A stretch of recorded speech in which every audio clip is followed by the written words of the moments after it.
täidetud tähendustega, lugudega. Ja nüüd üks väga tähtis küsimus teile. Mida sinu nimi tähendab?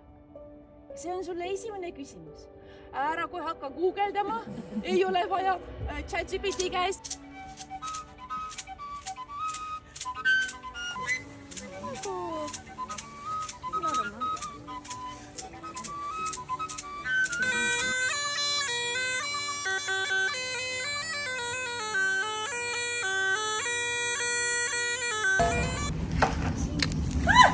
Tüdruk märkaski teda, aga jahimees ütles, ära karda mind, ära karda palun. Sa oled vaba, vaba taevas ootab sind.